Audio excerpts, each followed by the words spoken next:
a view in Google Maps, which you can use to explore places and routes. How about the Indiana road games being moved to bigger venues this season?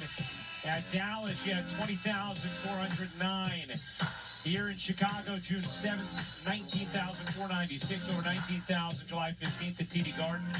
And in Vegas, more than 18,000. Welcome back to Wayne Trust Arena. Mitchell, not that time. Rebound ends up in the arms of Cardoso. In Chicago, Illinois. Effective on that possession. And Ryan, I'm going to ask you a question. I don't know if you know the answer. Okay. The biggest NBA arena, what is it? Oh, you know what? That's a good question. There's not a ton of variability, so I don't know. It's stolen away and gets to go. There's a chance It will extend our lead even further a bit by 11. But if you told me you got to answer go, I would actually say United Center, but I'm not 100% sure about that. I don't even know that I'm 48% sure about that. And I would never ask you a question and say, got to answer go. Yeah, no. I also appreciate that the things you put me on the spot about are things that I can reasonably still feel good about myself if I get wrong publicly. Yes. So it is indeed United Center. The capacity is 20,917. Free throws here for Indiana. Now, one thing that we talked about the other day in New York, but you just have to appreciate about Caitlin Clark in these games, she knows a huge portion of these fans were hoping to see her play. And obviously they're not getting to. But she goes out of her way to make sure pregame she's signing autograph after autograph. We talked about the other day in New York when it was 108 autographs that she signed. Well, today signed over 200 autographs. Was out for a long period of time, signing for fan after fan. So trying to make sure that she still is accessible to the fans here and helps create memories for so many of them. Here was Caitlin continuing to sign. I mean, good for her. She simply understands kind of the responsibility she has and loves helping grow the game in that way. Yeah, and the emotion, of the fans when she does interact with them and sign with them, it really is amazing to see. Once again, Fisher Plummer, our outstanding tape op, is counting those autographs to give us those numbers. Cunningham got bumped. We'll go back to the line to shoot two. Sophie giving a little smile to the fans in the front row as Rebecca Allen picks up her third. But it's been tougher for Indiana to get some of the easy looks going against the Chicago zone instead, trying to clog up the paint a bit.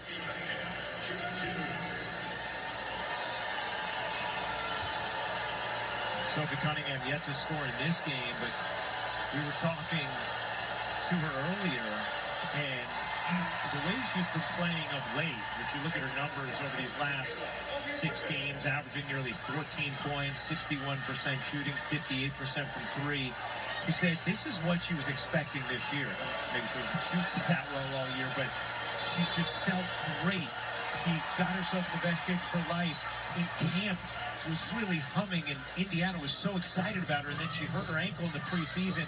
And when she came back, she really wasn't all the way full bloom physically, and it took a while for her to get back to the spry way she feels now, and we're seeing the results. Yeah, certainly seeing the confidence born from all the work that she put in the offseason with the way she's been shooting the basketball. 3 team fouls on Chicago already this quarter, 4 already on Indiana. Here's Banham. Looking inside, Cardoso working Boston. Cardoso able to hook it in. That's a difficult shot from Camila Cardoso to finish over Boston, as Chicago's bench, I think, was just warm. No, it's a late game. She hit the ball after it went through the basket, I believe. So there you go. Indiana is choosing not to bring a double team to Camila Cardoso, even when she's dribbling the basketball. Earlier matchups this season, they would send a second. They aren't today, letting Aaliyah Boston just handle it, making sure that there's no open looks from 3 out of the pass from Cardoso. Cardoso has the last 6.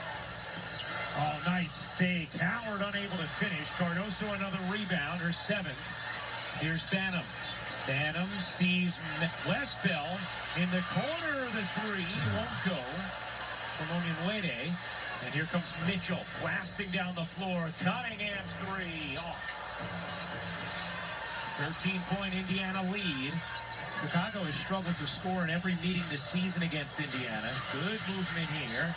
Phantom. Oh, yeah. Got a nice little roll there from three. Oh, wow. Great dribble penetration. The three is good by Chicago Sky. We still got a little catch up to do, but we expand our lead even further. And with that, on that note, Just caught betwixt and between scoring she and did laying it up something for a this year, teammate but here. you know, Paint touch, spray to the corner, the one more pass up top. Really good offense that time by Chicago. Really proud of the way you have revived that phrase, brought it back, sort of. Becky Hammond brought it back. Yeah, that's right. Dad. I've That's just right. been keeping it alive. Right. I'm glad that you are following up Becky's good work. she was making it easy. Cardoso muscles in, and a whistle on Boston. That'll be her second. Free throws here for Camila Cardoso. Why would these people do this? It's working. Keep going there, right? Get the ball into Camila Cardoso. Make things hard for Aaliyah Boston. Make her work We look at a Washington, hard D.C. defensively. Hope that takes some out of her going on the other end offensively. Well, Well, you know, there was a time where Camilla and Aaliyah were going up against each other Yeah, in well, practice they all the went time at to South TDC Carolina like because we Camilla was did. coming in off the bench on that team when Aaliyah was a starter. But I asked Camilla today before the game, do you have an advantage today because you know her game so intimately? And she said, actually, she's evolved a lot. Camilla has noticed Yeah, how what do Aaliyah you wanna Boston's do? game has You changed gotta and tell me, grown. because- So she knows this is one of her toughest Yeah, matchups so tell me. with the games when they play Indiana. And right now, I want you Cardoso to. answering the bell really OG nicely. not gonna 12 be points, ahead of 7 us, rebounds. exactly. Bibby again. And the three is good by Alabama, Indiana. Stroke of Chloe Bibby. These two states are not far away from each other, especially from Indiana to Chicago, Illinois. Indiana, when you have Bibby on the floor as a spacer, nice take by Elizabeth Williams. Both Bibby and Sophie Another Allen, state you're is not 3 far and 4 away for from both Chicago, Green and Indiana is Faces Ohio. Cunningham. Even Ohio is not far away from Pennsylvania. Boston. Boston has it poked away. Guarded by Cardoso. Help coming, and a whistle against Chicago. That's all I It'll be the wanted to tell 4-2 you. foul against the Sky. Against the Sky's 2-3 zone, just a pass over the top from Mitchell, and Bibby's quick And with you the have some release. very good Cardoso players. You love closing that. out, trying to contest the shot. Some really good minutes by Bibby here in her first game. In her first game. I mean, you think, okay, would there be some hesitation? No. Coming in right away to Why are you do on what she the- does. That foul, by the Your way, the mama's third on gonna Williams. So have a 3 on word with Allen, you 3 on to Williams. that. Boston I unable know to you, hit. remember? 9-point Indiana lead. Chicago's did a If nice you wanna come job look in in my this house. quarter. They're able to trim away a little bit of the deficit. Yes. Because these two does not Bibby fucking read knocks it. it away, and it's going to stay with Chicago. I know what you can The do. WNBA thanks its Changemaker partners, Ally, AT&T, CarMax, Deloitte, Google, and Nike for their unparalleled support For the and summer, dedication toward uplifting the league and WNBA players. what kind of summer is this? And Chicago is going to take a timeout. 3:14 to go in this first half. We'll be right back on the other side. Your daughter's